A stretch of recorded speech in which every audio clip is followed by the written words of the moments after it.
नमस्कार, जिंदगी मिलेगी दोबारा या खास कार्यक्रमामध्ये आपलं स्वागत. मी अमोल जोशी. आयुष्य हा होकार आहे तर मृत्यू हा नकार आहे. पण अनेकांच्या आयुष्यामध्ये अचानकपणे हा नकार समोर येतो आणि मग सुरू होतो होकार आणि नकाराचा संघर्ष. या संघर्षामध्ये नकारावर विजय मिळवून होकार खेचून आणणाऱ्या व्यक्तीच असतात आशेची खरी बेटा. अशाच एका आशेच्या बेटाला आज आपण भेटणार आहोत. जिंदगी मिलेगी दोबाराच्या सेटवर स्वागत करूया मुग्धा देशमुखीचं. मुग्धा, स्वागत आहे. थँक्यू.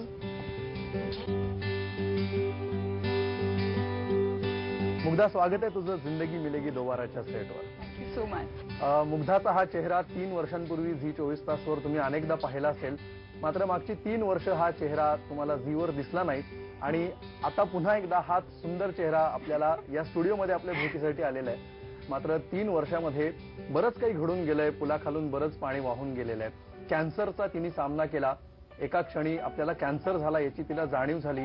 कॅन्सर विरुद्ध तिने लढा दिला आणि तो लढा यशस्वी करून आज पुन्हा एकदा त्याच सुहास्य वदनाने ज्याला आपण म्हणतो तशी ती आपल्या स्टुडिओमध्ये आलेली आहे. मुग्धा, सगळं काही नॉर्मल होतं. तू रिपोर्टिंग करत होतीस, रोज वेगवेगळ्या सेलिब्रिटीजना भेटत होतीस, एंटरटेनमेंटचं कव्हरेज करत होतीस आणि अचानक एक दिवस तुझा कॅन्सरशी सामना झाला, कॅन्सरशी ओळख झाली. तो नेमका काय क्षण होता आणि तिथून पुढे काय झालं? मी आधीपासून सांगेन की झी मध्येच होते. 3 वर्ष जवळजवळ झी मध्ये काम करत होते आणि एकदम सगळं चांगलं चालू होतं. रिपोर्टिंग चालू होतं, सेलिब्रिटीजचे इंटरव्ह्यूज करत होते, सगळं चांगलं चालू होतं. आणि 1 वर्ष असा होता की माझी हेल्थ खूप डिटोरिएट होत होती आणि असं वाटायचं की कामाचं प्रकार आहे. मीडियामध्ये सगळ्यांनाच माहिती की कसं काम असतं. सो काम असं दगदगीचं काम आहे, त्याच्यामुळे मग जेवण होत नाही. म्हणून मग वजन कमी होत असेल आणि वजन खूप कमी झालेलं माझं. आणि माझे जे कलिग्स आहेत ते मला सांगायचे की अगं बघ जरा, तुझ्याकडे बघ, स्वतःकडे बघ. आणि सडनली असं व्हायला लागलेलं की माझा जो हात होता, जिथे मला वाटायचं की काहीतरी आहे, त्या हाताच्या इथे रेड पॅचेस यायला सुरुवात झालेली. असे पूर्ण हात माझा लाल झालेला इथे. सो ॲज युजल आपण कॉमन लोकांना नाही असे काही कळत की असं काहीतरी असेल. सो असं वाटायचं की पिगमेंटेशन आहे किंवा असं काहीतरी. सो पार्लरमध्ये जाऊन आले, ती पण मला म्हणाली की पिगमेंटेशनमुळे असेल, त्यामुळे अवॉइड केलं गेलं. आणि मग नंतर 31st नाईटची रात्र होती. मी काम संपून घरी चाललेले आणि मला माझ्या मैत्रिणींनी एवढं प्रेशर टाकलेलं की तू काही केलं तरी आता डॉक्टरकडे गेलंच पाहिजेस. तुझी हेल्थ प्लस तुझं हाताचं जे पॅच जे वाढत चालले दिवसेंदिवस ते काही नॉर्मल दिसत नाहीये. आणि मग 31st ज्या रात्री सगळेजण सेलिब्रेट करत असतात, एन्जॉय करत असतात, न्यू इयर एन्जॉय करत असतात, तेव्हा मी डॉक्टरकडे गेले, मुलुंडला एका डॉक्टरकडे गेले आणि त्यांनी बघूनच सांगितलं की काहीतरी म्हणजे हेल्थ, डॉक्टरांना लगेच कळतं आपण पेल आहोत हे त्यांनी मला बघूनच सांगितलं. आणि ते म्हणाले की नॉर्मल दिसत नाही, तू लगेचच MRI स्कॅन कर. सो मी त्याच हॉस्पिटलमध्ये MRI स्कॅन केलं. रात्री 31st मी MRI मशीनच्या आतमध्ये होते आणि रिपोर्ट्स पण त्यांनी लगेच दिले, कारण की त्यांना डॉक्टरला बघूनच कळलं की काहीतरी आहे.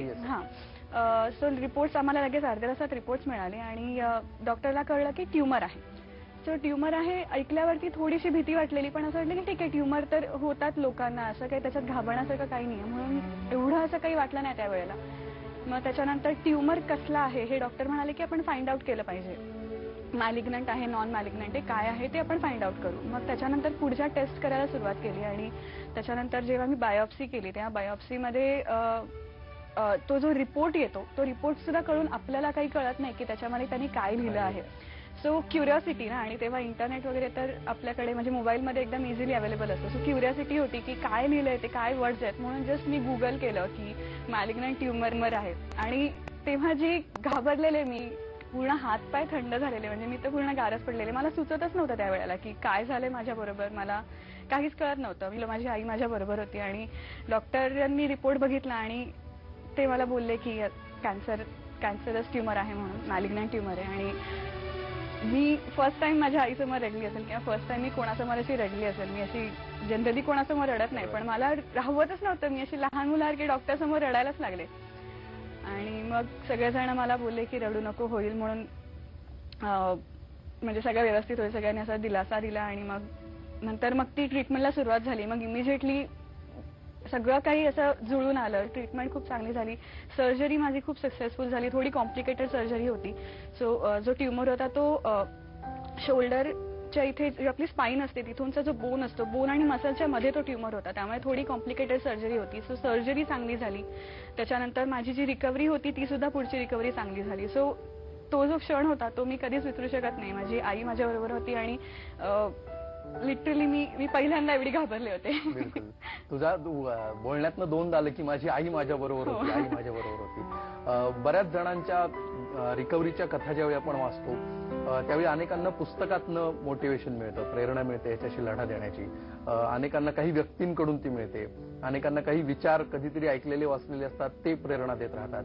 तर तुझ्यासाठी काय होतं? कुठली गोष्ट होती जी तुला ह्या सगळ्या लढ्यासाठी प्रवृत्त करत होती, प्रेरणा देत होती? सगळ्यात पहिले तर मला स्वतःला ह्या गोष्टीशी फाईट करायचं होतं. मला एकतर डॉक्टरनी सांगितलेलं की इनिशियल स्टेज आहे, त्यामुळे माहिती होतं की म्हणजे असं काहीतरी वाईट तर काही होणार नाही माझ्याबरोबर, एवढं तर होतं. पण कॅन्सर हा शब्द ऐकल्यावरतीच ना मी नाही तर माझी फॅमिली, माझे फ्रेंड्स सगळेजणच इतके घाबरून गेलेले की जनरली म्हणजे कोणीही असे मोठे डिझीजचं नाव ऐकल्यावरतीच आपल्याला भीती वाटते की म्हणजे काहीच आपल्याला कळत नाही, मग सगळं असं वाटतं की सगळं संपून गेलंय आपलं.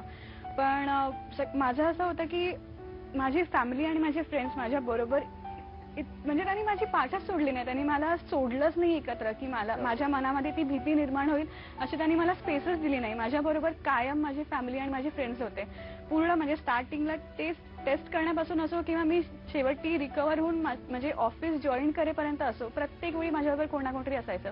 आणि असंही नाही की त्यांनी मला स्पेसही दिली नाही, त्यांनी मला तितकी स्पेसही दिली की मी ते फील सुद्धा करू शकेन, मी स्वतः विचार सुद्धा करू शकेन.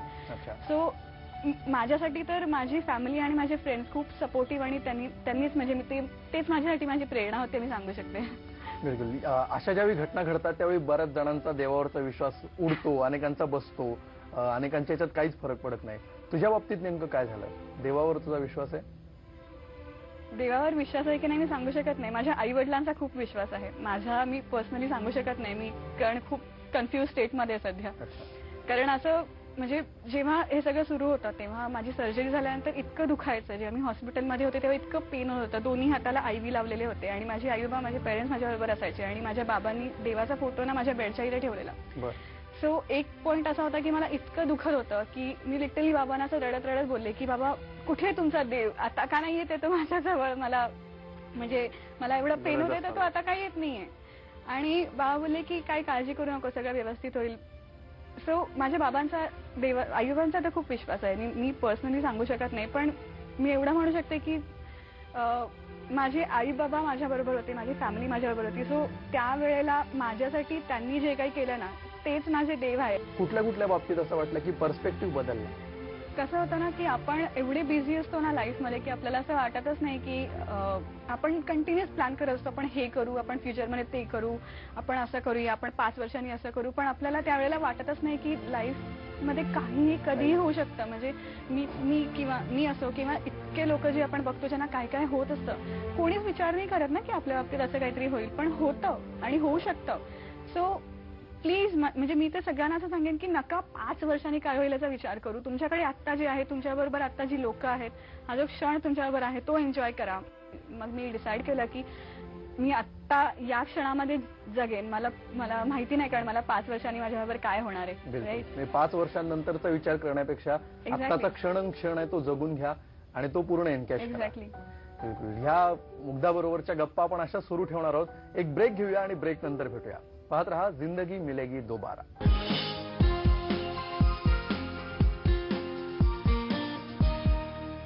पुन्हा स्वागत जिंदगी मिलेगी दोबारा मध्ये. आपण गप्पा मारतो आहोत मुग्धा देशमुखशी. मुग्धा, मागच्या सेगमेंटमध्ये आपण तुझा सगळा प्रवास कॅन्सर डिटेक्ट झाल्यापासून तो रिकव्हर होईपर्यंतचा याविषयी बोललो. या सगळ्या प्रवासामध्ये अनेक व्यक्ती तुझ्या संपर्कात आल्या, तुझे मित्र मैत्रिणी होते, तुझे कुटुंबीय होते. या सगळ्यांशी असलेली नाती, याच्यामध्ये किती फरक पडला, किती तीव्रता आली, किती जवळीक वाढली या सगळ्या प्रवासात? खूपच तीव्रता आली. कळलं या प्रवासामध्ये की कोण खूप चांगले जवळचे लोक आहेत आणि कोण फक्त फेक आहेत आणि जे फक्त असे दाखवतात की ते जवळचे आहेत. फक्त माझे फ्रेंड्स आणि फॅमिलीज नाही तर मी तेव्हा झी मध्ये होते आणि माझे झी मधले सगळे जे कलिग्स होते, इन्क्लुडिंग उदय सर, इतका सपोर्ट मला माहिती नाही कोणती कंपनी देऊ शकेल कोणत्या एम्प्लॉईला. मी 6 महिने घरी होते आणि मला एक फोन सुद्धा नाही आला की तू कधी जॉईन करतेस म्हणून. मला कम्प्लिटली सांगितलेलं की तू पूर्णपणे रिकवर हो आणि तेव्हा तू ऑफिस जॉईन कर. सो लिटरली तेव्हा अशा सिच्युएशन मध्येच लोक म्हणतात ना की जेव्हा तुमच्यावरती संकट येतात तेव्हाच तुम्हाला कळतं की तुमचे कोण जवळची लोक आहेत आणि कोण नाही आहेत. तर अक्षरशः तेव्हा या सिच्युएशन मलाही कळलं की माझे कोण जवळचे फ्रेंड्स आहेत, कोण चांगले म्हणजे माझी फॅमिली इतकी त्यांनी मला सपोर्ट केला की मला खूप छान वाटतं या गोष्टीचं की मी खूप लकी आहे. मग मी म्हणू शकते की माझी एवढी चांगली फॅमिली आहे की त्यांनी मला एवढा सपोर्ट केला. सो या बिलकुल. या सगळ्या प्रवासात तुला साथ देणाऱ्या काही व्यक्ती की मी खूप लकी आहे. मग मी म्हणू शकते की माझी एवढी चांगली फॅमिली आहे की त्यांनी मला एवढा सपोर्ट केला. सो या बिलकुल. या सगळ्या प्रवासात तुला साथ देणाऱ्या काही व्यक्तींच्या प्रतिक्रिया आम्ही तुझ्यासाठी आणलेल्या आहेत. बघूया ते काय म्हणतात. हाय मुग्धा, कशी आहेस? मला तो दिवस आठवतोय ज्या दिवशी मी बाहेरून आलो होतो आणि तू लिफ्ट मधनं उतरून शूटला चालली होतीस आणि तुझ्या खांद्यावर ट्रायपॉडचं ओझं होतं. तुझ्या चेहऱ्यावर वेदना दिसत होती. मी तुला विचारलं काय झालं, तर तू म्हणली काय नाही, फक्त खांद्यात दुखतोय, हे वजन मला पेलवत नाहीये. पुढे 8 दिवस सतत तू तक्रार करत होतीस आणि कुठेतरी नंतर मग तुला मी डॉक्टरांकडे जायला भाग पाडलं. माझ्या बायकोकडे तू गेली होतीस, मला तो दिवस अजूनही आठवतोय. आणि त्यानंतर तुझ्या काही टेस्ट करून घ्यायला सांगितलं होत्या. तो क्षण मला अजूनही आठवतोय ज्यावेळेला पहिल्यांदा तुला एका दुर्धर आजारानं गाठलंय, अशी ती टेस्ट पॉझिटिव्ह आली. आपल्याला कॅन्सर झाला हे कळल्यानंतर सुद्धा कुठेही धीर न सोडणारी, सतत प्रफुल्लित, आनंदी, हसरी असणारी अशी मुग्धा मला कुठेही खचलेली दिसली नाही. मी त्या काळात तुझ्या घरी येऊन तुला जेव्हा जेव्हा भेटलो त्या प्रत्येक वेळी कुठेही तू आजारी आहेस किंवा काय आहेस अशा काही प्रकारची गोष्ट समोर आली नाही. किंबहुना अनेकदा त्या काळात तू पिक्चरला गेलेली असायचीस आणि तिथून व्हॉट्सअपवर तुझे फोटो पाठवायचीस. तू दाखवलेलं धैर्य हे केवळ लक्षात राहणारं असं नाहीये, तर अनुकरणीय आहे असं मला वाटतं. मला एवढंच म्हणायचंय की मुग्धा, तू नुसते आजाराला जिंकलं नाहीस, तर आजारावर मात कशी करावी याचा एक आदर्श वस्तुपाठ तू घालून दिलास. आणि ते सुद्धा इतक्या लहान वयात आजारांना गाठल्यानंतरही तुझ्यातली मुग्धा जशी होती तशीच राहिली. परमेश्वराकडे एकच प्रार्थना आहे, आमची मुग्धा अशीच राहिली. एवढ्या तरुण वयामध्ये तिला हे झाले कळल्यावर आमच्या पायाखालची जमीनच सरकली. परंतु तिने जे धैर्य दाखवलं, तिच्याऐवजी आणि कोण असतं तर अक्षरशः कोलॅप्स झालं असतं आणि तिचा पण धीर सुटला असता. पण तिने जे धैर्य दाखवलं त्या धैर्याला मी सलाम करते आणि पुढील आयुष्यासाठी पण तिला असंच चांगलं बळ मिळू दे, धैर्य, डेअरिंग मिळू दे ही सदिच्छा व्यक्त करते. की तिने आमच्या पुढे एक आदर्श निर्माण केलाय की दुखणं कोणत्याही प्रकारचं असू दे, तुम्ही कसं त्याला सामोरं गेलं पाहिजे, हे एक ती आमच्यासाठी आयडल बनलेली आहे. त्यावेळी सगळ्यांना टेन्शन आलं होतं. आलं नाही असं कोणी म्हणू नये ह्या मताचा मी आहे. टेन्शन हे सगळ्यांना येणारच, कारण तो आजारही तसाच आहे. पण तिने त्यातून स्वतःला फार चांगल्या रीतीने सांभाळलं आणि नुसतं तिने सांभाळलं नाही, तिने आम्हालाही सगळ्यांना धीर येईल अशा प्रकारे तिची वागणूक होती. म्हणून मी मगाशी बोललो का तू मुग्धा, आम्हाला माहितीये का तू धैर्यशील आहेस. मुग्धाचं आम्हाला ज्यावेळेस कळलं त्यावेळी आम्ही एकदम कोसळूनच गेलो होतो. पण ती एवढी, तिने कधी डोळ्यातनं पाणी पण काढलं नाही आणि आमच्या डोळ्यात पण तिने कधी पाणी आणलं नाही. म्हणजे मी रडायची पण मी तिच्या समोर कधीच दाखवलं नाही की तिला एवढंच हे आहे. खूप त्रास व्हायचा तिला, खूप सहनशीलता आहे तिच्या अंगामध्ये, लहानपणापासूनच खूप सहनशील आहे आणि मनातल्या मनात सगळं ठेवून द्यायचं, काही सांगायचं नाही. आम्ही सगळ्या कझिन्सनी ठरवलेलं आहे की तू जशी वागलीस, तू जशी स्ट्रॉंग राहिलीस त्या पिरियडमध्ये, तसं आम्ही पण राहणार. आत्ता पण नाही पण फ्युचरमध्ये पण. आणि तू भरपूर शिकवलंयस आणि तेच आम्ही आता फुल लाईफमध्ये यूज करणार होतो. तर या सगळ्या प्रवासामध्ये त्या काळातले तुझे अश्रू बघितलेले किंवा अश्रू कसे येत नाहीत हे सुद्धा बघितलेले हे सगळे तुझे कुटुंबीय, मित्र, सवंगडी, ह्या सगळ्या प्रतिक्रिया बघताना सुद्धा तुझे डोळे पाणावलेले आम्हाला दिसत आहेत. काय वाटतं, काय रिलेशन आहे या अश्रूंचं? माझ्या फॅमिलीला पहिल्यांदा असं बोलताना बघितलं.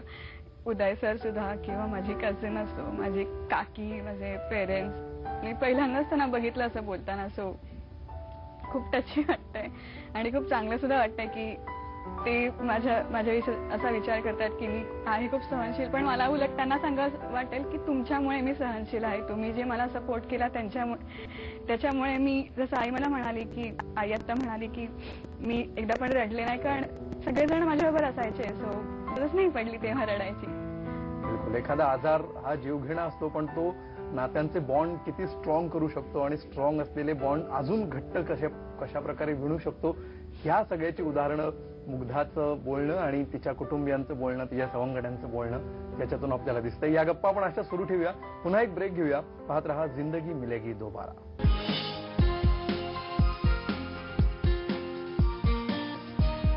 जिंदगी मिलेगी दोबारा मध्ये पुन्हा स्वागत. आपण गप्पा मारतो आहोत मुग्धा देशमुखशी. मुग्धा, हा सगळा तुझा प्रवास बघितला, प्रतिक्रिया सुद्धा आपण बघितल्या. तू आधी कशी होतीस, आता कशी झालीस, हे सगळं बघितलं. शेवटी अगदी थोडक्यात या सगळ्या प्रक्रियेकडे, मागच्या 3-4 वर्षांकडे बघताना काय वाटतं की कॅन्सरनी नेमकं तुला काय दिलं? मला खूप स्ट्रॉंग बनवल्यापेक्षा मला ही जाणीव घालून दिली की मी आहे स्ट्रॉंग. मला असं वाटायला लागलं की नुसतं म्हणजे मला झाला कॅन्सर आणि मी त्याच्यावरनं आले बाहेर, पण मला असं वाटायला लागलं की या गोष्टीचा अवेअरनेस सुद्धा तितकाच मी केला पाहिजे. ह्याच्यामध्ये टॅबू वगैरे काही नाहीये. कॅन्सर आता इतका कॉमन झालाय की कोणालाही होऊ शकतो. त्याच्यासाठी गरज नाही की तुम्ही स्मोकिंग करा किंवा ड्रिंक करा, कोणालाही होऊ शकतो कॅन्सर आणि कसाही होऊ शकतो. मला तर अजून माहिती सुद्धा नाही की मला का झालेला. सो इतका कॉमन झालेला आहे की मी स्वतः सुद्धा एवढी बदलली की मी सांगू नाही शकत तुला.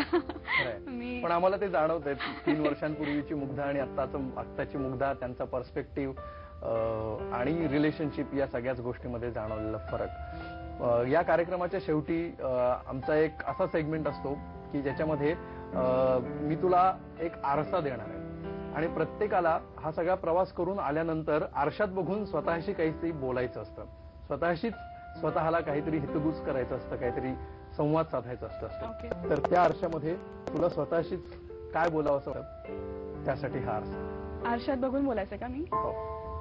हाय, कशी आहेस तू? खूप छान वाटतंय तुला एवढं वेगळं बघून.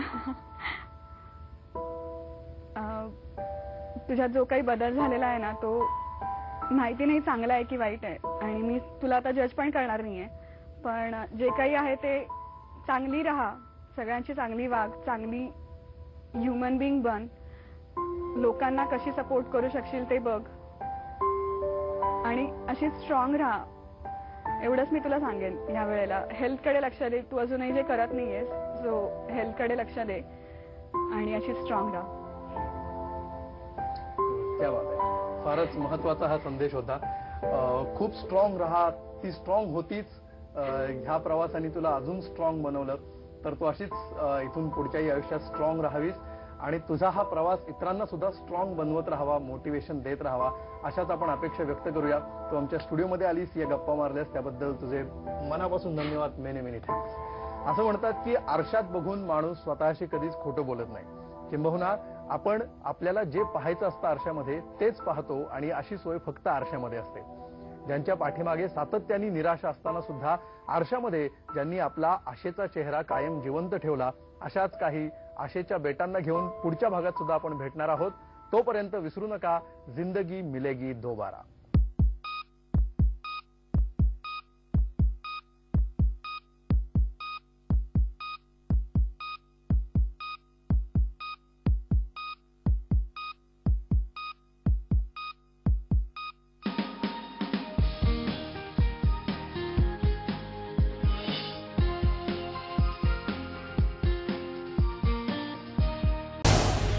झी 24 तास रहा एक पाऊल पुढे.